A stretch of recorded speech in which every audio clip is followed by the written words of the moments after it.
Año uno del nuevo orden internacional. Qué manera de comenzar este programa, además en el contexto del colapso del Deutsche Bank y todo lo que significa para Europa y para el resto del planeta. Estamos viviendo plenamente el gran reseteo del sistema, ¿no, Nico? Absolutamente, como venimos diciendo, este es una agenda, un proceso que se inició hace en el 2019 a toda marcha, digamos, y bueno, está ocurriendo, lamentablemente, como veníamos anticipando, paso a paso se están dando todos los casilleros se están llenando para llegar a la implementación de ese modelo tecnocrático que tanto debemos temer realmente. La histórica Comisión Trilateral, fundada por David Rockefeller, con triple sede en Washington, Londres y Tokio, una institución absolutamente clave para lo que fue la reformulación del sistema mundial a fines de los años 80 y comienzos de los años 90, cifra al 2023, a este año, como el año 1 del nuevo orden global. Más claro, imposible. Y es muy interesante luego ver cuál es la relación de los Rockefeller con el Deutsche Bank. Ya se los vamos a contar. Este es un programa para no perderse ni un segundo. Bueno, Bueno, Nico, podemos desarrollar sí. un poco. Exacto, poniendo un poco en contexto, bueno, la Comisión Trilateral, fundada en el año 73, recordemos esos momentos también de transición donde se empezó a forjar este nuevo orden que ahora está naciendo, digamos, eh, con la salida del patrón oro ahí de los acuerdos de Bretton Woods, ¿no? Aquella decisión tomada por el presidente Nixon. No es casual que todos estos think tanks globalistas se hayan iniciado ahí, porque siendo todos grupos financiados por la élite bancaria, élite financiera, valga la redundancia, se estaban preparando para el posterior colapso del sistema de monedas fiat, que es lo que estamos viendo en estos momentos. Ahora, la Comisión Trilateral generalmente guarda un secreto bastante importante, ¿no? Las reglas de Chatham House, de nadie puede decir lo que pasa tras puertas cerradas, han tenido una situación llamativa, ¿no? Permitiéndole a la prensa concurrir a su reunión transcurrida en Nueva Delhi. Debo agregar que 48 horas después de la reunión fue que China presentó su plan de paz para el conflicto de Europa. Curioso, ¿no? Como que le han dado la derecha y el plan, la agenda se acelera con el rol de China. Ahora, vos fíjate una cosa muy particular de esta reunión. Llevaron a la impopular inteligencia artificial ChatGPT a la reunión y le pidieron que escriba un poema sobre la Comisión Trilateral.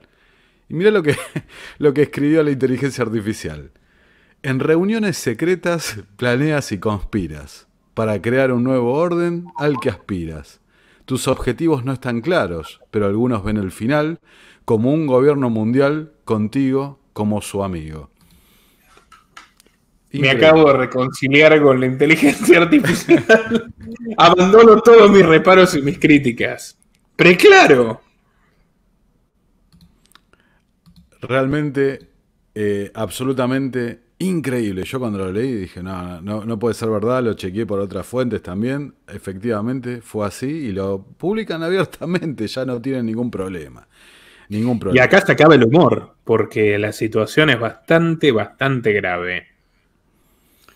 Tenemos un viernes negro para las bolsas mundiales con la caída en la cotización de Deutsche Bank. Pero como hablábamos, mirá, acá tenés el gráfico histórico. Como hablábamos preparando este programa, Deutsche Bank alcanzó su cotización máxima en 2007, previo a la crisis financiera global. Ahí tuvo un desplome tremendo, ¿no? Y a partir de ahí tuvo un rebote, podemos decir, y entró en una línea de caída absoluta hasta el día de hoy. Pero vos fijate que en 2023 está peor que en el crack de 2008. Sí, absolutamente, absolutamente. Está en el peor momento de su historia. El principal banco de Alemania y uno de los principales bancos de Europa. Absolutamente, pero a lo que me refiero mostrando el gráfico es que vengan cayendo las acciones desplomándose, realmente no es algo que sorprenda a los que vienen siguiéndolo. Es un banco que se está cayendo a pedazos, digamos, en el mercado hace bastante tiempo. Ahora, para poner un poco en contexto con lo que viene ocurriendo, estamos ante un caso completamente diferente al de Silicon Valley Bank, del que hablamos hace no tantos días, ¿no? ¿Por qué? Silicon Valley Bank era un banco muy particular, con una clientela, recordemos que el 97% de los depósitos por arriba de los $250.000 que están garantizados por la FEDIC, ¿no? La garantía de los depósitos, o sea, una clientela, digamos, con bolsillos prominentes. Y se enfrentaba con un problema de una muy mala gestión del banco, teniendo una cantidad de activos, de bonos del tesoro a largo plazo fenomenal realmente, en un contexto de subas de tipos de interés. Es decir, para simplificar, tenían bonos, estoy poniendo números para ejemplificar, de ser claro, no son los números precisos, pero tenían bonos a 10 años con un rendimiento del 2% y gracias a la intervención de la Fed, ahora hay bonos a 10 años que cotizan al 5%. Entonces esos bonos que tenían ellos en cartera, realmente una gestión que ni un principiante puede tener una gestión así, pasaron a valer muchísimo menos, un 20-26% menos de lo que figuraba en los libros contables. Entonces, tenemos la situación con Peter Thiel, el ex socio de Elon Musk, que levanta el teléfono y dice, che, ¿tendrá la liquidez suficiente Silicon Valley Bank para responder, ¿no? ¿Por qué no sacan los depósitos? Que hay una situación con los estados contables del banco. Eso arranca la típica corrida bancaria, que tengo que aclarar que han salido informaciones que un par de días antes, no solo como cubrimos acá, el CEO vendió las acciones, le dieron bonos importantísimos a varios empleados, sino que también empresas relacionadas con los servicios de inteligencia vinculados a Peter Thiel, ¿no? Liquidaron las posiciones que tenían en ese banco. Entonces estamos hablando, bueno, quizás un pánico generado. Y eso es lo que... Sí. Un detalle para recordar sobre Peter Thiel. Yo lo conté en un programa especial que dedicamos a PayPal el año pasado. Peter Thiel e Elon Musk, que eran un desastre, como dupla queriendo generar el primer banco digital que era PayPal, que al final nunca fue un banco, se terminó limitado a servicio digital de pagos. Pero se asociaron y crecieron gracias a sus vínculos con el gobierno de aquel entonces, que era el de George Bush hijo, a comienzos del siglo XXI. Pero también quedaron arrinconados y tuvieron que irse primero Musk y después Thiel de PayPal, que se terminó convirtiendo en una delegación de la CIA. Pero los vínculos con los servicios de inteligencia le quedaron a ambos, especialmente a Peter Thiel, que se ha dedicado a eso, a la cibervigilancia, al análisis de datos de los ciudadanos para el gobierno, que es lo que hace con Palantir, ¿no? Que tanto se ha hablado de esta empresa que tiene ahora. Y para dimensionar, Nico, el Silicon Valley Bank, que generó este pánico bancario, que puso en vilo a todos los Estados Unidos y al mundo, que sigue en vilo, etcétera, eran 200.000 millones de activos. El Deutsche Bank tiene 1.475 millones de euros de activos. Tiene 8.5 veces más activos que el Silicon Bank de Estados Unidos. Así que, para tomar la envergadura de lo que significa, o sea, llega la dirección que está mostrando hacia la destrucción definitiva se lleva todo el sistema financiero europeo consigo. Sí, mirá, siguiendo con esto, ¿no? Lo que decía. Hay una corrida iniciada por estos rumores que dispara Peter Thiel, se va sumando, viste, las redes sociales y esto que lo otro. Eh, Ahora, acá hay un estudio, ¿no? que salió publicado en varios medios, que lo levanta El Economista, que habla de que 186 bancos de los Estados Unidos están en las mismas condiciones que Silicon Valley Bank. Es decir, que tienen activos tóxicos en su cartera, que son los bonos del Tesoro estadounidense. ¿Pero por qué? Por una mala gestión de los propios bancos, sumado a la acción de la Reserva Federal. Es así de claro. La subida de tipos de la Reserva Federal, la más rápida, la más agresiva de la historia, lo vimos también cuando hablamos de Silicon Valley Bank, la contracción de la base monetaria, creo que era la tercera peor de la historia también, está llevando a esta situación. Ahora, no es exactamente el mismo problema en Deutsche Bank. Deutsche Bank no tiene estos títulos del Tesoro norteamericanos, en teoría los más seguros del mundo, etcétera, etcétera, etcétera. Para nada, no es el mismo problema.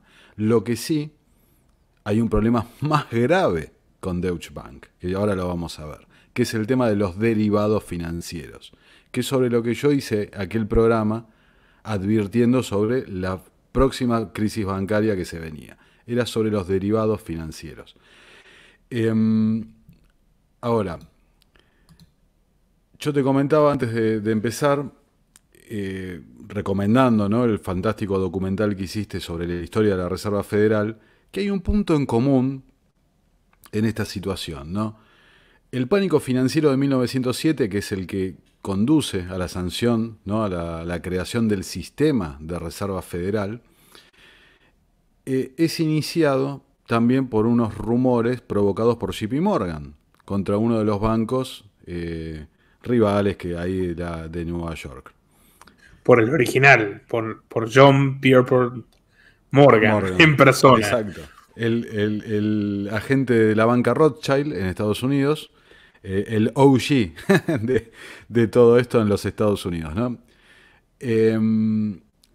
Hay que tener en claro una cosa: los bancos no tienen la liquidez, son insolventes para cubrir una corrida de depósitos por la propia naturaleza del sistema bancario, por el sistema de reserva fraccionaria.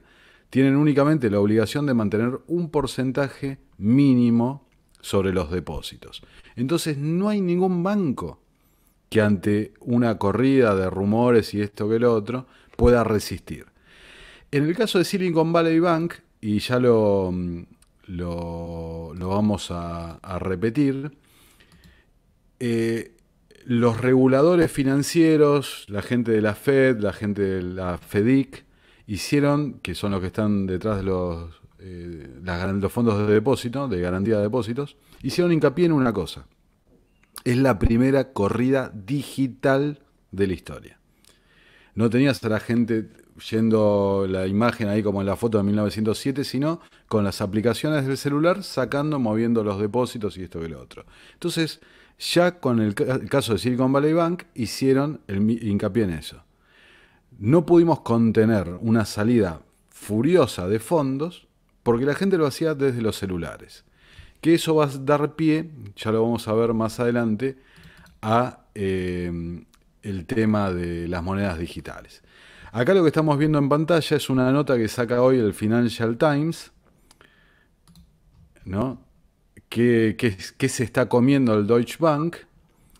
El truco de las monedas digitales es que vos las CBDC no las podés convertir en efectivo. Claro, no la podés convertir en efectivo, no la podés guardar abajo del colchón, y también, si la Fed aprieta un botón, o el Banco Central que sea, no la podés mover de ningún lado. No podés disponer de tu dinero. Pero bueno, siguiendo con el hilo. Acá tenés en este gráfico los Credit Default Swap. ¿Qué quiere decir esto? Son las primas, los seguros que pagan en el mercado ante un eventual colapso, incumplimiento de los bancos. Y acá, ahí a la derecha de la pantalla, pueden ver esta línea vertical, ¿no? To the moon, como dicen algunos, era la cotización de los Credit Default Swap para el Deutsche Bank. Ahora, ¿qué fue lo que originó este desastre prácticamente en 24 horas? Rumores. Igual que en el caso de Silicon Valley Bank, alguien empezó a mover los Credit Default Swap, la cotización, ¿no? Los que lo mueven siempre son las manos fuertes, los que tienen el dinero. Se empezó a mover esta cotización y empezó a generar pánico respecto al estado del banco. O sea, que Deutsche Bank es un banco con problemas. De vuelta, miren la cotización que mostré antes, hace años que se sabe. Que es un banco que está metido en un montón de cosas, que ahora lo vamos a repasar, se sabe. Ahora, ¿qué justificó esto? Para mí, al igual que el pánico de 1907, alguien empezó a susurrar en la oreja de la persona indicada, y eso empezó a traer los movimientos de pánico y demás que llevan a este tipo de corridas. Ahora, vos fíjate, en esta nota del Financial Times, que muestran un montón de gráficos, ¿no? Vos fíjate nada más.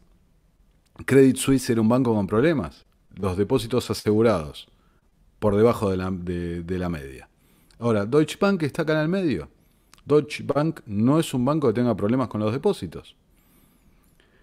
Acá dice la nota, ¿no? El foco de la preocupación de hoy parece estar en la exposición de bienes raíces comerciales del Deutsche Bank en Estados Unidos, así como en el tamaño de su libro de derivados. ¿Ok? Eso es lo que vengo diciendo yo. Acá fíjense, inclusive exposición a derivados del Deutsche Bank en la media. ¿No? Acá, 7%. No es ni siquiera el banco que tenga más problemas con los derivados. Y acá otro gráfico. Fíjense en celeste cómo bajaron la exposición a los derivados respecto a la crisis financiera del 2008, ¿no? Al final de 2007, el último cuarto del 2007. Deutsche Bank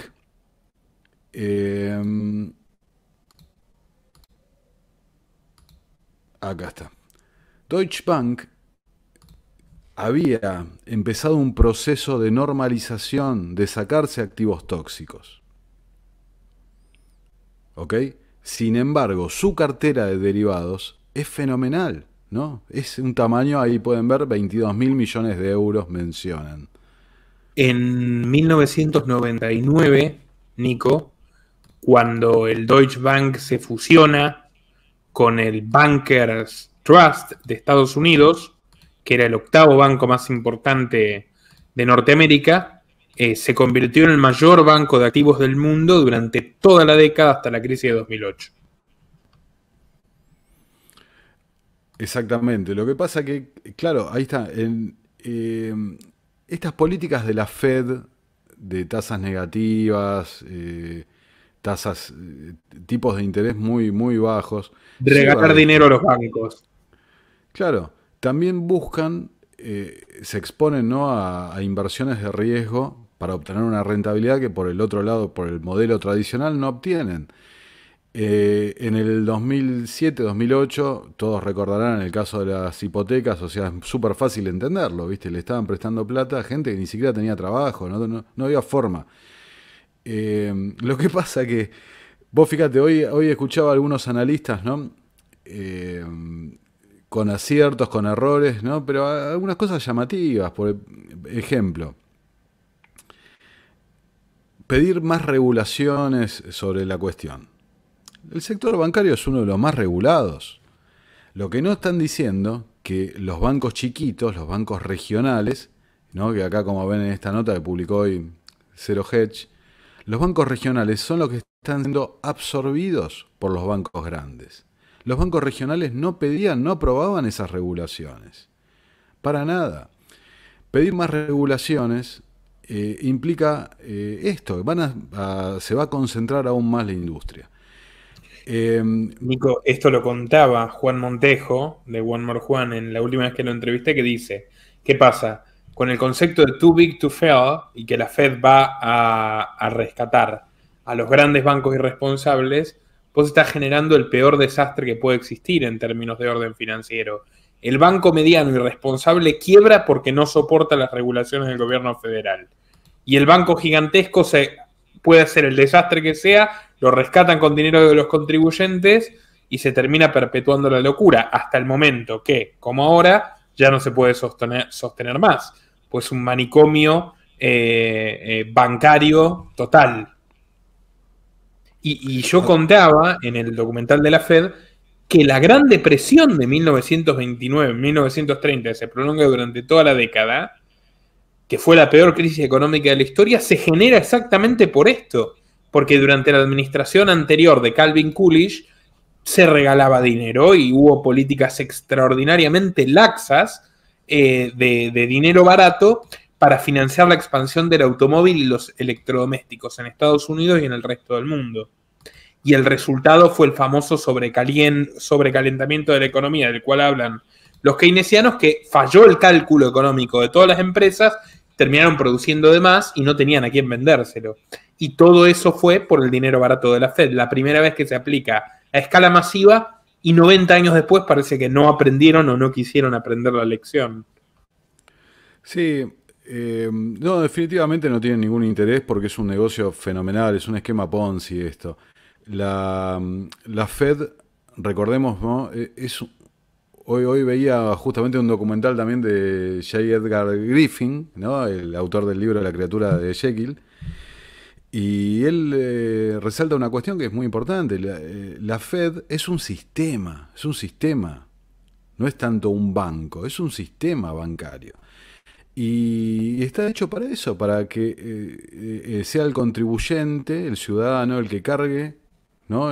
Con los bailouts, los rescates permanentes sobre la cuestión. Y esta gente le den carta libre para asumir cualquier tipo de riesgo, ¿no? Total, van a ser salvados por nuestro trabajo, ¿no? Lo hablamos la otra vez. Es el único sector que crea riqueza de la nada. Todos los demás tenemos que trabajar para obtener nuestro pan para comer. Es un robo como el del Estado. O sea, sí, absolutamente. No hay riqueza de la nada. O sea, es una manera de transferir recursos del que produce al que no produce. Bueno, mira, acá traje esta nota que es del 2019. ¿No? El agujero negro en la banca global está siendo expuesto. Acá justamente era un informe que habían preparado en Zero Hedge, donde hablaba de la exposición al riesgo de Deutsche Bank, ¿no? en el mercado de derivados. Y ahí el gráfico es bastante elocuente, ¿no? No voy a entrar en el aspecto técnico, pero el gráfico es bastante elocuente. Ahí está en el medio Deutsche Bank y todos los bancos que están relacionados, vinculados de una forma a otra. ¿Qué pasa? ¿Y por qué traigo esta nota del 2019? Porque este problema no se solucionó en el 2008. En 2008 se rescató a los too big to fail, los bancos chiquitos fueron absorbidos, perecieron, pero se rescató a los grandes para que siga la fiesta, ¿no? Y este artículo, este informe del 2019,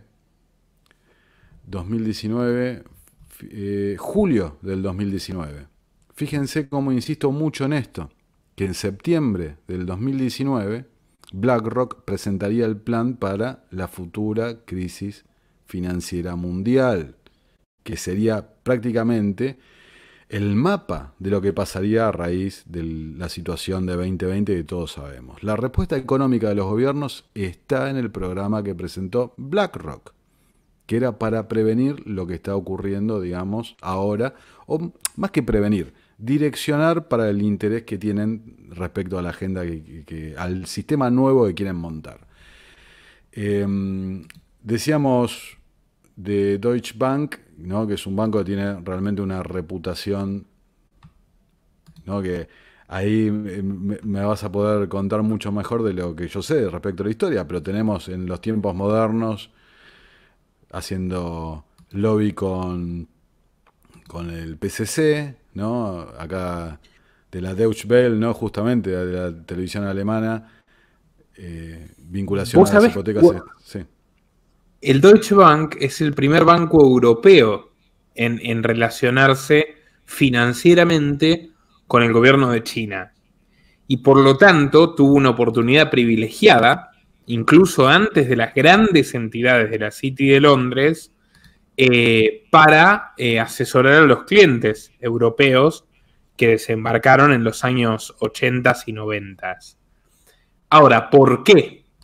Porque precisamente en esa misma época, la Deutsche Bank se compró a la sede inglesa de JP Morgan, Morgan, Greenfield and Company, que es una banca de inversión efectivamente de la City, que era subsidiaria de la histórica JP Morgan. Bueno, cuando los Rockefeller se quedan con la JP Morgan americana, la Deutsche Bank se queda con la Casa Morgan de Inglaterra. Ya habían desembarcado en, digamos, la Casa Morgan, dirigida por David Rockefeller en los años 70, ya había desembarcado a China. Lideraba todo el desembarco de inversiones americanas en China. Por lo tanto, lo que hizo Deutsche Bank fue replicar ese proceso para Europa. Es muy interesante. También, si querés pasar a otras de las notas que te pasé, se involucraron en la perestroika y establecieron vínculos fuertes con Rusia. Iba a haber una lista. Pero bueno, en el 2014 hicieron pareja nuevamente JP Morgan, ya dirigida por, ¿cómo se llama? El CEO que de vez en cuando lo nombramos, Jamie Dimon. Jamie Dimon, exactamente. Después quiero hacer un comentario. Nuevamente hacen pinza los Rockefeller con Jamie Dimon y Deutsche Bank para levantar el Banco Vaticano y los muertos del Banco Vaticano en el primer año de Francisco, antes de que ponga al jesuita Guerrero al frente. Ellos se encargan de hacer bastante buena parte del trabajo sucio para que se pueda seguir robando a posterior. Si querés pasar a la próxima, Nico. Bueno, la historia de estos muchachos empieza hace mucho tiempo. Deutsche Bank es una institución que nace en 1919, formalmente. Bueno, en realidad en 1870 ya hubo precedentes, pero tomó la forma moderna y la entidad en 1919, vinculada al negocio de las armas químicas, que tuvieron lugar en la Primera Guerra Mundial, que le hicieron especialmente monstruosa e inhumana. De ahí nacen las primeras convenciones de prisioneros de guerra, de prohibición de armas químicas, todo eso por el desastre que se hizo en la Primera Guerra, con Alemania como potencia tecnológica número 1, porque tenía el Deutsche Bank financiando detrás. En el periodo de entreguerras, que es cuando se generalizan las postales de Alemania acabada, Woodrow Wilson, gran pionero del gobierno mundial, un hombre literalmente puesto por los creadores de la Fed, fundador de la Liga de las Naciones, es el que obliga a Alemania a pagar los costos de toda la Primera Guerra, y bueno, todo eso termina redundando en una inflación galopante y las famosas imágenes de los alemanes yendo a comprar con carretilla o empapelando las paredes con marcos, porque ya no valían absolutamente nada, mientras acontecía la República de Weimar, un régimen socialdemócrata progresista que incentivaba muchas cosas, por ejemplo el transvestismo, muy interesantes realmente, ¿no? En una época muy parecida en algunos aspectos a lo que es ahora, ¿no? La década del 20 del siglo XXI con la década del 20 del siglo XX en Alemania, lo que fue la República de Weimar. En ese caos absoluto, Deutsche Bank entabla su primer vínculo con los banqueros de Wall Street y es el intermediario, porque en esa época se necesitaba una filial alemana para poder invertir, que ya era una legislación de Otto von Bismarck, para la creación del conglomerado IG Farben. El conglomerado IG Farben era la unión de Bayer, por citar una compañía bien conocida hasta el día de hoy, con otros 5 fabricantes químicos, tanto armamentísticos como farmacéuticos, y fue, si se quiere, la corporación clave para el desarrollo armamentístico del Tercer Reich. Cuando Hitler llega al poder financiado por IG Farben a través de los créditos que el Deutsche Bank consiguió en Wall Street.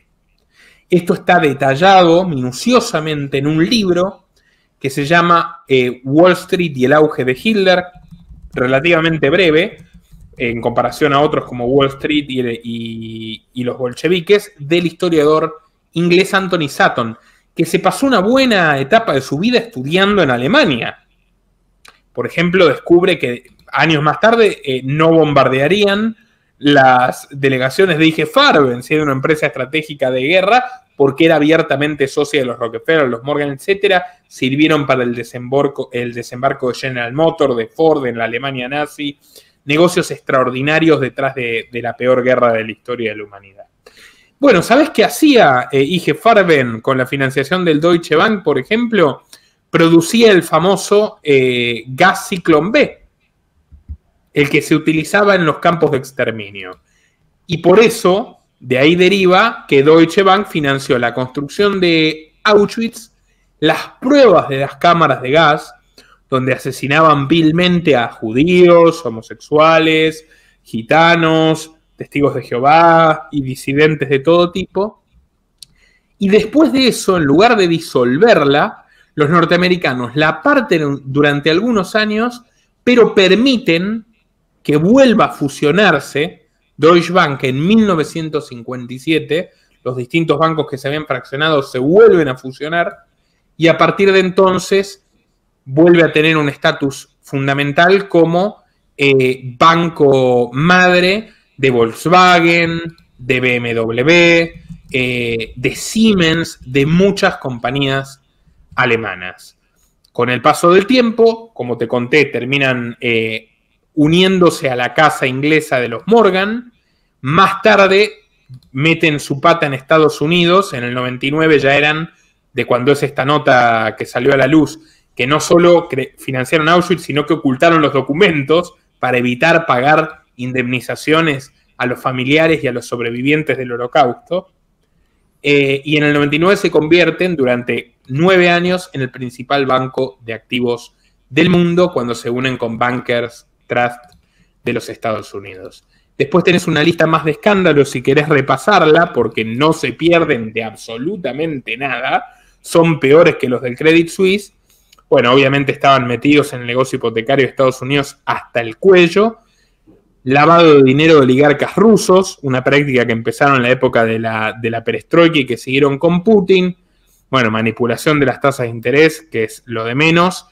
Le vendían servicios financieros a Irán cuando pesaba sobre Irán el embargo.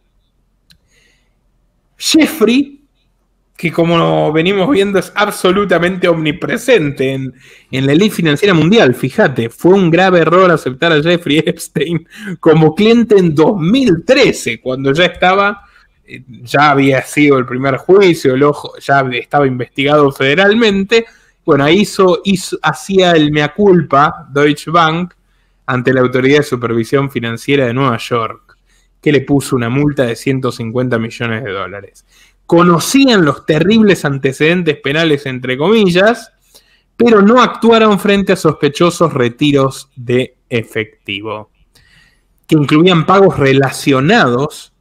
Mirá, lo dice textual y esto es la Deutsche Welle, la cadena estatal alemana, para que no nos acusen de nada, que incluía pagos relacionados al aprovechamiento de menores. Bueno, y sigue la historia. Después tenés una más que es interesante, que también hicieron grandes negocios con Trump durante mucho tiempo, pero Trump los defraudó, los estafó. Esto no deja de ser gracioso, y después ellos, como venganza, hicieron dos cosas. Cuando Donald Trump asume la presidencia, él decía que tenía más dinero del que realmente tenía. Él decía que tenía una fortuna de 3.000 millones.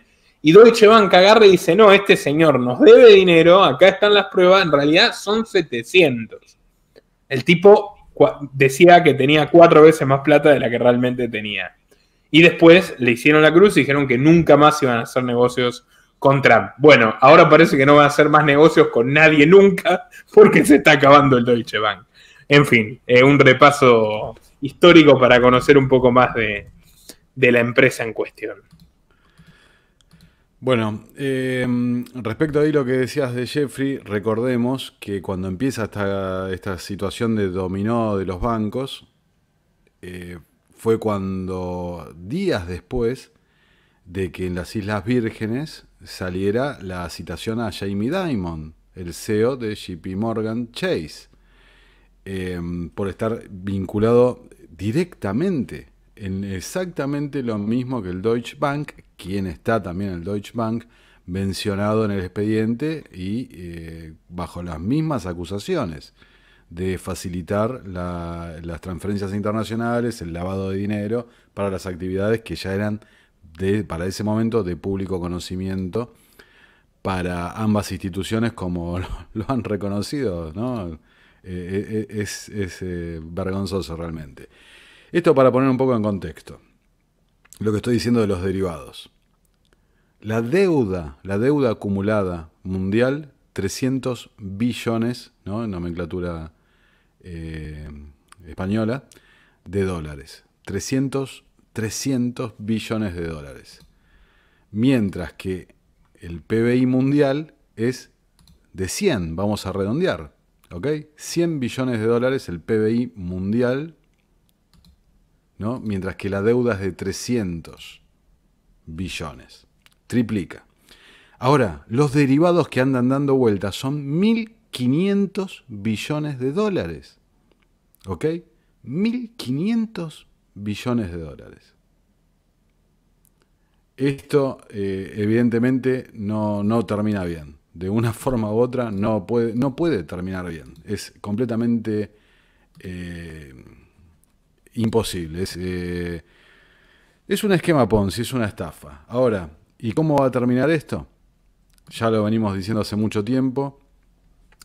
Lo escriben acá el Foro Económico Mundial, ¿no? A medida que las monedas digitales se vuelven más populares, ¿podríamos ver el final del efectivo? Y Nico, ¿sabes quién firma 15 esto? de marzo de 2023. 15 días. de marzo de 2023. Hace 10 días, menos. Hace 9 días de la grabación de este programa. ¿Quién lo escribe, Nico? En la página del Foro Económico Mundial de Klaus Schwab. Lo escribe Marion Labour, quien es director estratega del Deutsche Bank. No más pruebas, su señoría. Ahora, acá el extracto de la nota lo voy a agrandar para que se vea, porque después nos dicen que, no sé, ¿qué nos pueden decir? Lo escriben ellos directamente. Gracias. Lo único que nos pueden decir es eso. Dice, el análisis sugiere una correlación general entre tasas de interés altas, lo que está haciendo la Reserva Federal, y los bancos centrales del mundo coordinados, y menos efectivo en circulación. Es decir, mientras más suben los tipos de interés los bancos centrales, que es lo que están haciendo a una velocidad sin precedentes, hay menos efectivo en circulación. Y dice el final, ¿no? La conclusión de la nota. La moneda digital de los bancos centrales, la CBDC, es inevitable. Te lo firma el Deutsche Bank en el Foro Económico Mundial. ¿Qué más que agregar? Yo quiero añadir algo. Sí. Brasil emprendió ese camino con la administración centroderechista de Michel Temer. Siguió ese camino con los 4 años de gobierno de derechistas de Jair Bolsonaro y termina ese camino, continúa profundizando el camino con Lula. Ahí tenés la falsa alternancia, la mentira de la dialéctica de izquierda y derecha, la estafa que es. Suecia, gobierno conservador, después de varios años de socialismo, continuó con la política de digitalización monetaria. Chile, que no lo mencionan, pero es el país con menor uso de efectivo de toda América Latina. Se alternaron la progre Bachelet con el derechista Piñera 2 veces. Fueron 20 años de esta gente antes de Boric. Ellos fueron los que implementaron esto.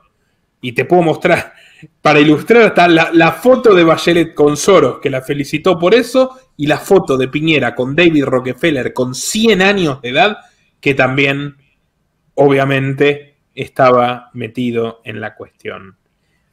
Es impresionante esto. O sea, un banco, el Deutsche Bank, se está cayendo a pedazos. Un banco importantísimo, uno de los principales bancos de activos del planeta, uno de los principales bancos de Europa, 8 veces más grande que el Silicon Bank Valley, y con un banco central europeo detrás. Hoy podés explicar lo que me comentabas hoy, que tiene una capacidad mucho menor que la de la Fed. Y el director jefe de estrategia te está escribiendo al mismo tiempo que ocurre este desplome en la página del foro de Davos que las CBDC son inevitables. No parece una coincidencia realmente. ¿Querés mostrar el mapita, Nico? Está muy interesante el mapita. Sí, el mapa este es el que muestra el estado, ¿no?, de la CBDC en cada uno de los países. ¿No? Por ejemplo, acá Argentina, Research, investigación, ¿no? Uruguay, el piloto completo, ¿no?, completado ya. China. Cada país, ¿no?, está en distintos grados, pero bueno. Veámoslo detenidamente. No, pará, te puedo mostrar la página donde toman este mapa. Directamente lo podemos hacer interactivo. Dame un segundo que la ubico. Pero mientras tanto te digo lo que mencionaste antes. Estados Unidos, después de la crisis financiera del 2008, estableció un seguro para los depósitos por $250.000, ¿no? Que antes decíamos que el Silicon Valley Bank es un banco muy particular, que el 97% de sus depositantes no excedía ese requerimiento, ¿no?, los $250.000. En la comunidad en la Unión Europea no existe ese fondo común de garantías. Justamente ayer, en su informe de riesgo de la Unión, hablaban de la resiliencia, ¿no?, del sistema bancario y todas esas palabras pintorescas, ¿no?, la sostenibilidad y esto y lo otro, y mencionaban la necesidad de crear un fondo de garantía común. Entonces tenés dos elementos que pasan en la crisis de Estados Unidos, ¿no?, y le están llevando a la gente para que vean que son dos problemas que hay que resolver. La solución es esta, ¿no? La solución que ya estaba implementada hace mucho tiempo, vean el mapa, la CBDC, esta solución estaba buscando el problema. Y el problema lo crearon ahora con estas subidas de tipos y en conjunto con la demencial expansión monetaria de 2020 debido a la simulación, digamos. Nico, ahora, mapa realizado por el Banco Internacional de Pagos, ¿no? Sí. Al que le dedicamos un programa. Vos, en realidad, yo lo publiqué, si me permitís mostrarlo un ratito, actualizado al 23 de marzo de 2023. O sea, las últimas noticias cargadas a este mapa son de ayer. Antes de ayer, tal vez cuando se esté publicando esto, lo esté viendo la gente. Obsérvese lo siguiente. Mientras en los Estados Unidos se encuentran en etapa de investigación, en Rusia se encuentran en una etapa superior, más avanzada, más profunda, más acelerada, probando el concepto.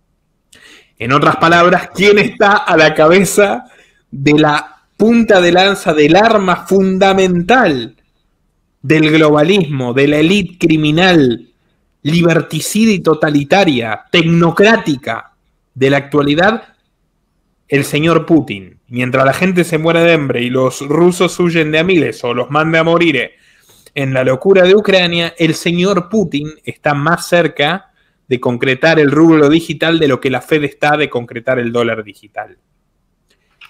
Si queda algún idiota que no la definición de idiota de diccionario tiene que llevar el rostro del imbécil que diga que Vladimir Putin es mejor que los norteamericanos, es distinto, es un freno, es un disidente, un opositor al nuevo orden internacional, el modelo tecnocrático, que se largue de este canal, que me haga el favor y desaparezca. Ya a mí con necios no me interesa tratar, ni siquiera de manera virtual e indirecta. Otro detalle, ¿quién más? Fíjate ahí, ¿qué es ese país grandote que está ahí? Irán, ahí abajo, Irán, o sea, tenés a todo, Brasil, Rusia, Irán, ahí tenés. Es que acá empezamos a ver una conexión de los BRICS. Turquía, todo el eje alternativo está más avanzado en la implementación del totalitarismo de esta gente que los propios Estados Unidos, que tienen una dimensión que también hace más difícil llevar adelante cambios tan rápidos, porque no deja de ser la primera economía del mundo. Por supuesto, China, más avanzado todavía que Rusia y que Brasil, Irán y Turquía, que están en la cresta de la ola. China y la India están por encima. O sea, de manera objetiva e inapelable, los BRICS son más Agenda 2030 que la mismísima Unión Europea. Ahí tenés, ahí está la alternativa. La alternativa es peor que la propuesta original. Es impresionante, impresionante. China y la India. Impresionante. Sí, y déjame agregar una cosa, ¿no? Que el otro día lo escuché al profesor Richard Werner, economista alemán, expulsado del Foro Económico Mundial, del programa Young Global Leaders, por interpelar al vicepresidente del Banco Central Europeo de aquel momento, estoy hablando 2006, me parece, 2007. Él hizo una explicación fantástica realmente de la CBDC, ¿no? Central Bank Digital Currency. Tacharle la C. Bank Digital Currency, ¿no? Y los bancos son los principales creadores de dinero del mundo. El 97% del dinero que hay dando vueltas es creado por los bancos como asientos contables electrónicos. Y que el tipo el Deutsche Bank escriba felizmente sobre cómo se le sacaba el negocio es llamativo, ¿no? Llamativo. Realmente.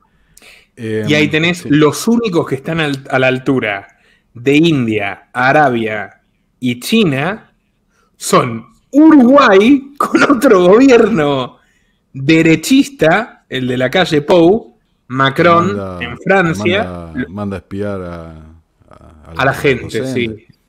Ya lo vamos a tratar. La Francia de Macron, que no sorprende, y Canadá de Trudeau. Exactamente. Pero por un paso delante de los Estados Unidos, Rusia, Irán, y Brasil y Turquía. 2 pasos adelante, China, la India y Arabia Saudita. Sí, tomen nota. Justo que en esta semana venimos como China ha logrado normalizar las relaciones entre Arabia e Irán.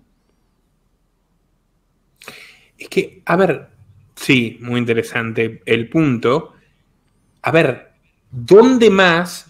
O sea, no me sorprendería tampoco que Cuba avance rápidamente en este ranking. ¿Dónde más? Sí, Cuba está todavía en verde, mira, forma parte del universo del siglo XX en esta materia todavía. Bueno, a ver, ¿dónde naturalmente el totalitarismo va a avanzar más rápido? Donde tenés una sociedad acostumbrada al totalitarismo formal, donde no hay ni siquiera libertad simbólica, donde no se esfuerzan en fingir todavía que existe democracia o Estado de Derecho. Rusia es una dictadura. Le gusta a quien le guste, le disgusta a quien le disguste. Irán es una teocracia. China es un régimen comunista de partido único que adquirió un montón de conceptos eficientes del capitalismo que le han permitido progresar en términos económicos, pero el régimen político no es ostensiblemente distinto al que impuso Mao Zedong con la revolución cultural. Obviamente esos países van a ser más asfixiantes, más liberticidas y más ruines con sus ciudadanos aún de lo que es el autoritarismo en los Estados Unidos, donde todavía tenés, aunque sea decorativo, un poco de libertad. Un poquito para los ciudadanos. Después bombardeás el resto del planeta, lo cual también está haciendo Rusia. Pero natural, lógico, solo a un imbécil, solo a un enajenado que quiere divorciarse en forma deliberada de la realidad, se le puede ocurrir que China y Rusia son un contrapeso o una oferta mejor en términos de calidad de vida que los Estados Unidos. En el mejor de los casos serían iguales, pero da la casualidad que no lo son, porque además la gente es más pobre. O sea, es igual o más esclava y más pobre. Pero bueno, en fin. Y te lo digo, yo que he criticado toda la vida a los norteamericanos y me peleé con todos los institutos de fundaciones pseudoliberales por criticar el liberticidio sistemático de Estados Unidos en política exterior, interior, carcelaria, prohibicionismo, etcétera, etcétera, etcétera. Pero bueno, este mapa es revelador y te agradezco que me hayas abierto los ojos sobre esto cuando yo ni siquiera estaba al tanto. Hace 2 años lo escuché de vos y de Lorenzo Ramírez. El otro día lo publiqué en Twitter. No me interesaba, lo que veía me parecía, antes de que ustedes me lo expliquen, no lo registraba el concepto de CBDC, de moneda digital de los bancos centrales. Decía, bueno, claro, cuando ustedes me lo explicaron dije, bueno, pero claro, este es el totalitarismo económico digital perfeccionado, sin intermediarios, que va a servir para ponernos el grillete en forma definitiva, pues dicen, no podés comprar lo que no queremos que compres, no podés viajar a donde no queremos que viajen, entonces el grillete es a través del control de tu dinero. Obvio, como decía Spooner, la única garantía de libertad política es tener el dinero en tu propio bolsillo. Ustedes me abrieron los ojos al respecto, pero yo tenía mis reservas, no puede ser que esto en cuestión de poquitos años, no, esto tiene que ser para 2030, no, definitivamente no. Mucho antes de 2030, como demuestra este mapa, van a estar aplicadas las CBDC en buena parte del planeta. Vos y Lorenzo Ramírez tenían toda la razón. Chapo, me saco el sombrero. Bueno, te agradezco, Nico. Para cerrar este tema y pasar a las noticias diarias, ¿no? Digamos, 2 puntos. Acá tenés otro artículo del Foro Económico Mundial. A ver quién lo firma este. No, del propio foro. De enero de este año, ¿no? Las monedas digitales pueden ayudar a estabilizar los mercados financieros, ¿no? Quizás tenían información de lo que venía. Que tampoco había, la verdad, era evidente lo que venía. Pero 2 puntos, ¿no? que mencioné antes y no quiero que pasen desapercibidos porque va a ser los medios mainstream con lo que te bombardeen la cabeza todos los días de los próximos meses. Número 1, garantizar los depósitos al 100%, la necesidad de que el fondo de garantía que haga la Unión Europea sea por el 100% de los depósitos, que la Fed está, a través de la FEDIC, está avanzando a eso, de garantizar el 100% de los depósitos. Y después la segunda cuestión es las corridas a través de las aplicaciones de los celulares y demás, ¿no? ¿Cómo podemos hacer para frenar las corridas a través de medios electrónicos? Y la respuesta para ambas situaciones es la CBDC. Entonces, yo preveo eso, ¿no? Que los medios de comunicación mainstream, pagos por todos estos gigantes financieros que son los dueños de los bancos centrales, le van a machacar la cabeza a la gente con eso. Eran una solución buscando un problema. Y acá está el problema.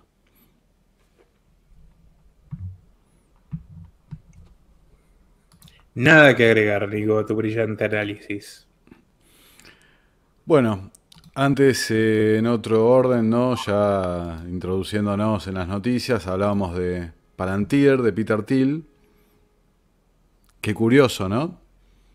Apenas días después de protagonizar, ser responsable directo, señalado en todos lados, del colapso de Silicon Valley Bank, consigue un nuevo acuerdo por $100 millones con el Departamento de Estado. Curioso realmente, ¿no? Muy oportuno todo. Justo un tipo que también colaboró con empresas vinculadas al Mossad, todos vinculados con Jeffrey, curiosamente, sacaran su dinero antes que fuera incautado, ¿no? Congeladas las cuentas por la Fed. Es increíble, ¿no? La omnipresencia de Jeff.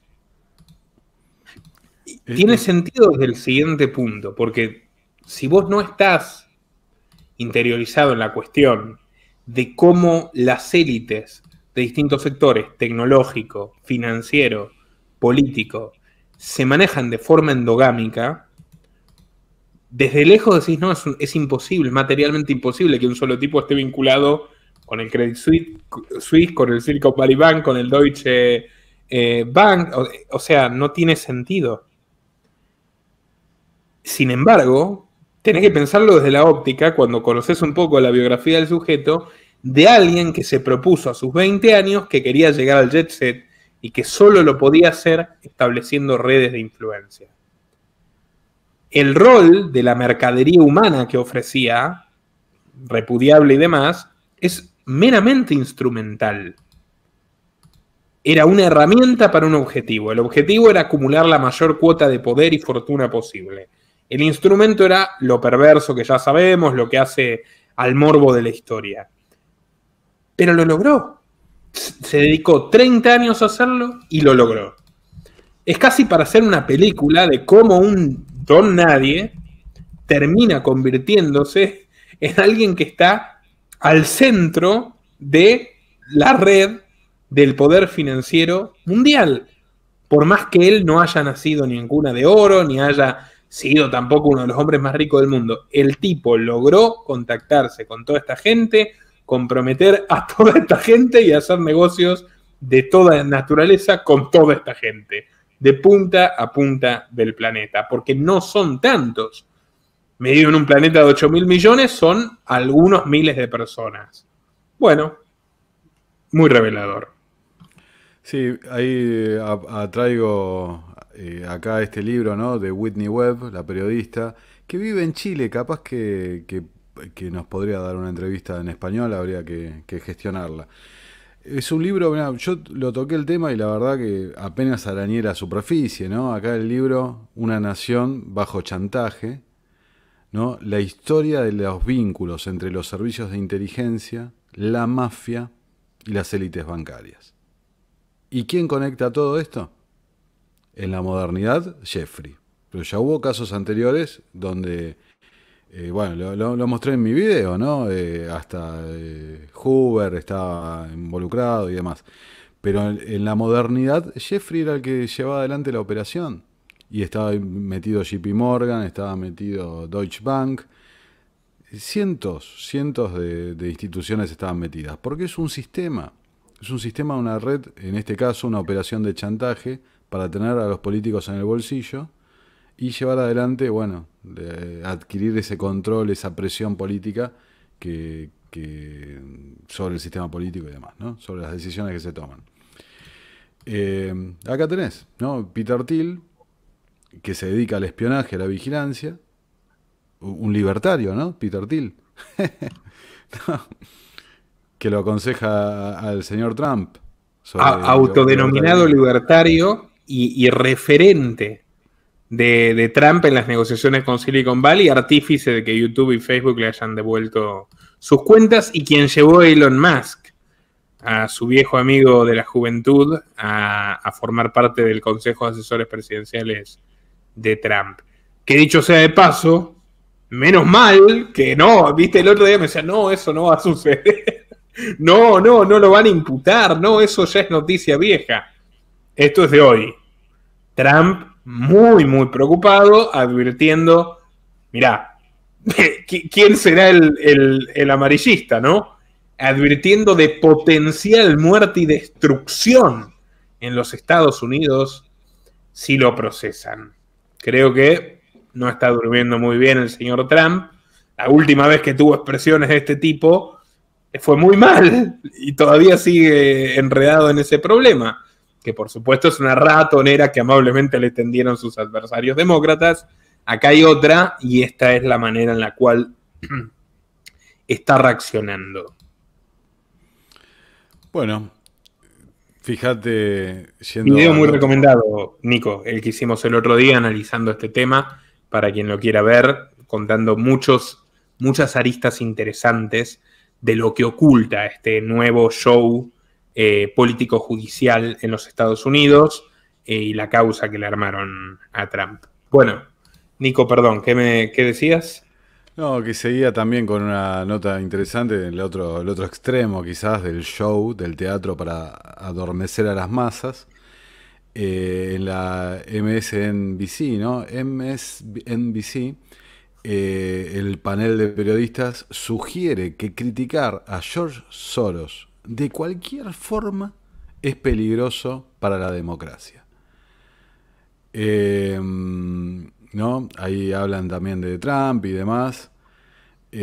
Por supuesto, acá señala Zero Hedge, hay que MSNBC hace propaganda, ¿no?, a favor de Soros, que inyecta millones de dólares en las campañas electorales de los demócratas, como es de público conocimiento, junto, ¿no?, al fallido Sam Bankman-Fried. Pero bueno, Exactamente, el chico de FTX y tantos más, ¿no? Tantos más, Ted Sarandos también de Netflix y tantos más. Pero bueno, Soros, un hombre que en la Segunda Guerra Mundial inicia sus pinitos en el mundo del lobby, ayudando a los nazis a decomisar y a secuestrar a otros judíos en Hungría. Así empieza la carrera, larga y siniestra. Pero no se lo puede criticar. Es peligroso. Esta empresa, es interesante la historia, la M es de Microsoft, ¿sabías? sí, sí, sí. Empezó en la época en la que Bill Gates quería tener su propio canal de televisión. Después no le duró mucho. Se dio cuenta de que ya no era lo más eficiente. Pero bueno, sigamos, Nico. Bueno, acá el gran reinicio titulan en Breitbart, ¿no? La Unión Europea vota para implementar la identificación digital, el último paso hacia la chinaficación, ¿no?, palabra nueva registrada, de Europa. Un poco lo que decíamos antes con la CBDC y demás, ¿no? Es absolutamente inevitable el camino que se está desarrollando, que están llevando adelante. Ahora, nadie quiere confrontar la verdad, ¿no? Los datos como han cambiado. ¿Y de qué viene esta nota del Telegraph? Viene a que se cumplen 3 años de las medidas que tomó el Party Boy, ¿no?, Boris Johnson, que él evidentemente se las pasaba por, ya saben por dónde no da el sol, mientras aterraba a la población con todas esas revelaciones que Project Fear, mostramos. en sus Exacto. propias palabras. Las revelaciones En de Matt Hancock. el secretario de salud, que discutían si matar a todos los perros y los gatos de Inglaterra, entre otras cosas, ¿no? Y se burlaban de la gente que tenían encerrada en las prisiones barra hoteles, sin comer o dándole alimentos en mal estado. Es impresionante, ¿no? Y al final se demuestra que los propios británicos querían más cadenas y más restricciones que las que el propio Boris estaba dispuesto a darles en un principio. O sea, al final es más peligrosa la masa que el tirano. Video Absolutamente. recomendado para quien no lo haya visto aún. Sorprendente. Ahora, y también para agregar muy breve respecto a esto, viste la autora de las revelaciones, Isabel, y un apellido complicado, realmente no lo puedo pronunciar. Estuvo teniendo intercambios públicos por Twitter con Matt Hancock, inclusive ella dijo que Matt Hancock la amenazó y demás. Y hizo una acusación por Twitter que pasó media desapercibida, ¿no? De por qué Hancock borró, lo único que borró de todos los meses de comunicaciones fueron los días previos a la toma de esta decisión. ¿No? Curioso. Vamos a ver cómo sigue esa historia, ¿no? Con la cuestión de Hancock y demás.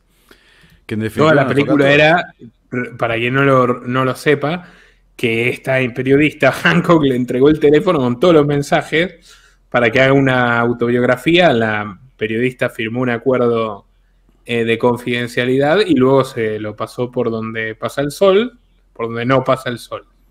Mejor dicho, publicó todo, lo cual me parece bastante loable y reveló de cómo se cocían las habas en Sí, aquel momento de totalitarismo. sí, es muy importante porque recordemos que los modelos que salían del Imperial College, que en lo que se basó toda la mentira, como mostraron esos WhatsApp de Hancock, son los que replicaron en todo el mundo, ¿no? Caso de Argentina. Se basaban en los modelos del Imperial College.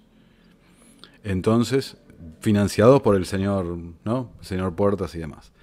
Bueno, siguiendo. Portugal se radicaliza. Pone fin al visado de oro e impulsa el alquiler forzoso y los controles de precios, ¿no? Bueno, la argentinización del mundo avanza a paso acelerado. La ley de alquileres, gracias a...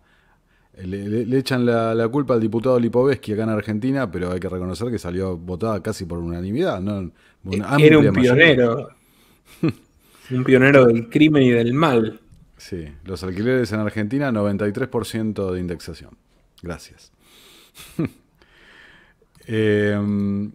Bueno, siguiendo con las notas, mira, acá tengo... esto cuando lo vi, ¿no? Una genialidad. Una imagen vale más que 1000 palabras. Estos son los árboles que van a mandar a talar en Cambridge para impedir, ¿no?, la crisis climática. ¿No? La demencialidad, ahí están. Cientos de árboles serán talados para abordar la problemática de ¿no?, del clima y demás. Una imagen, Eliminemos la pobreza matando a los pobres, ¿no? sí, tal cual, ¿no? El disparate absoluto de esta gente. Y otro disparate también lo tenemos con los dementes de Oxfam, ¿no? Borra madre y padre de su guía lingüística, ¿no? La organización benéfica financiada por, ¿no?, financiada por muchos de estos intereses bancarios que dedicamos una hora hoy. La organización maléfica. Maléfica. Lanza su guía de lenguaje inclusivo que, entre otras cosas, desalienta al personal, a la gente, a usar las palabras madre y padre en sitios web, medios y otras formas de contenido. Vos sabés Así que la que bueno, viuda de Steve Jobs, me acuerdo en 2021 hablé de esto, empezó a financiar a distintas organizaciones para que avancen en la prohibición de la palabra madre. Es notorio, ¿eh? O sea, viste que en Un Mundo Feliz, la distopía de Huxley, ya no iba a haber padres y madres porque todos los chicos iban a ser de probeta y ser propiedad del Estado. Bueno, estamos muy cerca. Muy cerca, realmente. Bueno, yendo a Latinoamérica, ¿no? Nuestro querido continente. Petro y Maduro consolidan alianza política estrecha con excusa comercial, ¿no? Gustavo Petro dice ya suma 4 encuentros con Maduro en apenas 7 meses. Esas charlas deben ser, ¿no? es increíble, ¿no? Menos mal que había algunos incautos que decían, no, él es muy crítico con el chavismo. No importa que fuera amigo de Hugo Chávez, que tiene la fotito y todo. No, no, no. Él va a ser diferente. Él prometió que condena a Venezuela y miralo. El mejor amigo. Ahí tienen una foto, Ahí encima está. se visten de blanco, es un papelón. O sea, los dos delincuentes, más delincuentes que hay disponibles en América Latina. Este Petro le gana a todos encima, con lo siniestro de la trama del hijo, con las actrices, los tríos amorosos, recibiendo dinero de los narcos, que contaminan los ríos de Colombia tirando los cadáveres de quien se interpone en su camino, que eran todos del partido liberal, liberal entre comillas, ¿no? Que de donde salió Uribe, paramilitares que Petro se pasó 20 años diciendo que los paramilitares lo querían matar y ahora recibe dinero de los que crearon el paramilitarismo en Colombia. Otro programa que publicamos esta semana, colombianos que nos estén mirando, no se lo pierdan. Ahora mírenlo ahí con el dictador gorilesco, con el eslabón perdido de la pirámide evolutiva de Darwin. A mí verlos así vestidos de igual me da una cosa de coreografía de los años 80 o YMCA y esas cosas. ¿De qué discutirán, no? Con esa carpetita roja, capaz que el precio de la harina, ¿no? Del polvo de ángel, andás a ver qué. Encima, Colombia, que tenía algo de petróleo, ya no va a tener más nada por los delirios ecológicos de este tipo y probablemente pase a depender energéticamente de Venezuela, que albergaba a sus terroristas asesinos. Muy buenos vecinos, los chavistas. O sea, los de la FARC, cuando los perseguían, se iban a Venezuela y estaban lo más tranquilos ahí. También los narcos, etcétera, ¿no? Obviamente. Bueno, ahora el cabecilla máximo del crimen organizado en Colombia tiene entrada directa al Palacio de Miraflores.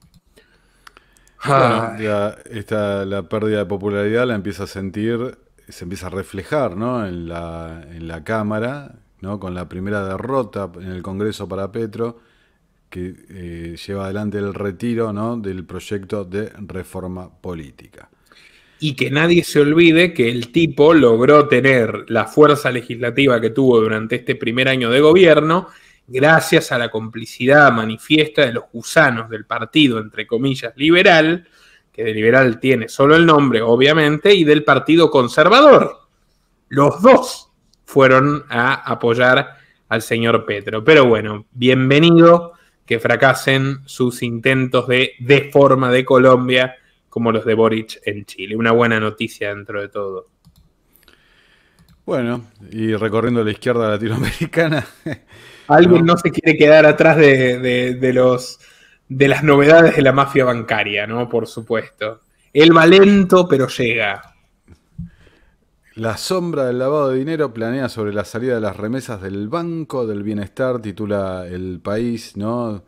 Efectivamente, como decís, los bancos están en todos lados y la izquierda no se pierde el negocio de los bancos nunca, nunca. La derecha tampoco, porque es el mismo show, ¿no? Y nosotros somos simplemente la moneda de cambio. Así y mirá quién se lo va a hacer pagar Biden, no al pichicho, no a Firulais López Obrador, a la mascota, obediente y sumisa, sino a los que tienen cuentas en Estados Unidos, que vos sabés que en los consulados mexicanos de Estados Unidos, vos vas a reclamar y te dicen que no podés filmar a los funcionarios porque es, escuchá, propiedad privada.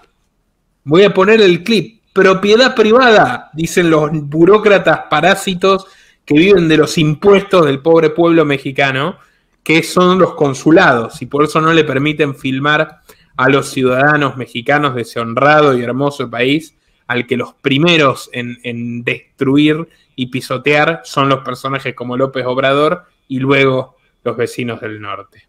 En fin. Estuve todo el día, las muchachas, varias personas, no, ven, tal día te voy a regendar porque tú ya has estado viniendo, pero nunca me estás diciendo, lo que tú me estás diciendo, no te lo dicen otras personas. Claro. Que vengas de 8 a 1 para ver, no. Si aquí la cónsul me está poniendo a las 10 de la mañana, deben de respetar lo que otra persona también está diciendo. Sí, lo que pasa es que la cónsul no te puso aquí en la lista. ¿Cómo se llama otra vez el menor? Son Cristian y José, pero si no estoy en la lista no voy a aparecer porque vengo de reagenda. Pero y se te reagendó muchas veces. Bueno, ¿y por qué no ponen a la misma persona que trabaje? Señor, por favor. Sí, pues, o sea, nomás estoy opinando yo. Señor, pero usted no trabaja aquí. Solo le voy a pedir que guarde silencio. No, pero también tengo derecho a una respuesta. Oh, sí se puede, ¿por qué no? Sí, por favor. No. Allí no saben ni las reglas que tenemos nosotros como ciudadanos. Okay. Le voy a pedir que por favor, si desea grabar, necesita. No se crea, no. Y yo también me voy a poner a grabar. No, llame aquí. No es suya la propiedad. Traiga lo que quiera. No. Es de nosotros, es de los mexicanos. Le voy a pedir que se retire, señor. No, ok, está bien. O le llamo a la policía. Sí, le puede llamar a la policía. Sí, le puede llamar a la policía, no hay problema. Sí. Bueno, respecto a la Argentina, realmente en estos días ha pasado poco, porque ha concentrado su atención el recibimiento, ¿no? El partido que han jugado los campeones del mundo, entonces a nadie le importa que saqueen los fondos en dólares del ANSES, a nadie le importa el 100% de inflación, a nadie, bueno, vamos a festejar que está bueno. Y bueno, la gente, sobre gustos no hay nada escrito.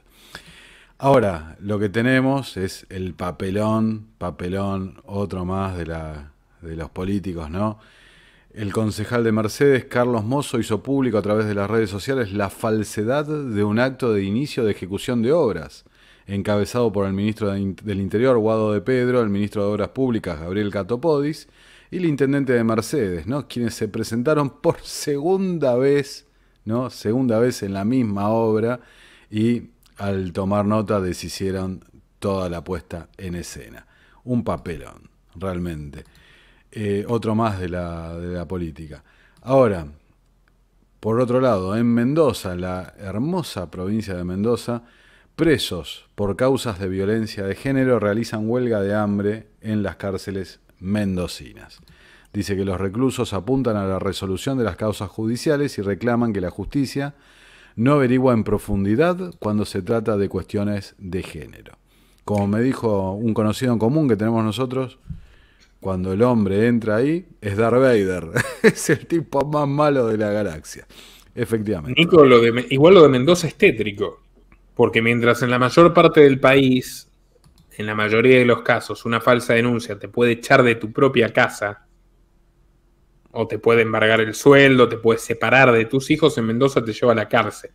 Porque hay un negocio de cárceles que está hecho específicamente sobre detener a inocentes, por supuesto que sin sentencia firme de ningún tipo, en condiciones infrahumanas, a partir de lo que es el feminismo radical, misándrico, enemigo de la humanidad, que estuvo tan de moda hace algunos años, y las víctimas siguen ahí entre los barrotes. Así que un detalle para tenerlo en cuenta, nadie más cubre estas cosas. Se divierten burlándose del feminismo, pero de las peores víctimas del feminismo no se habla mucho. Muchos de estos hombres humildes, que no tienen para pagar un abogado, que terminan en manos de defensores oficiales, que les importa un comino su libertad y sus derechos fundamentales. Bueno, Nico. Ahí me soplan que no solamente es el partido de Argentina, sino que la final de Gran Hermano, que entre denuncias de maltratos, digamos, a pequeños y esto que lo otro, copa la atención del rating de la Argentina. Mientras pasan todas estas cosas, ¿no? Qué país, qué sociedad. Nada más que decir. Magnífico programa, muchísimas gracias, Nico, por vos que sos quien realmente lo hace especial. Hasta yo me aburriría de mí mismo si no fuera por tu presencia aquí en Los Liberales. Visiten, por supuesto, Terapia Liberal, compartan este programa en todas sus redes y grupos. Bienvenidos sus aportes desde $2 a través de la opción Unirte de YouTube, Mercado Pago si están en Argentina, Bitcoin o Patreon. A partir de $5 mensuales en Patreon tienen acceso a nuestros documentales, entrevistas, conferencias e informes de los años anteriores que ya no están para todo público y a otras recompensas exclusivas. Así que pásense por patreon.com/Nicolás Moraz y sin más que decir, nos veremos muy, pero muy pronto. Tal vez cuando ya estén implementadas las CBDC, porque no falta tanto. Esperemos que no. Nuestro trabajo depende de tu apoyo. Para que siga siendo posible, realiza tu donativo desde tan solo $2 por mes a través de Patreon, en los links que están en la descripción o en el comentario destacado. Podés colaborar enviando tu pago vía Bitcoin a esta dirección. También podés hacerlo a través de la opción Unirte de YouTube y si estás en Argentina, con el medio de tu preferencia a través de Mercado Pago.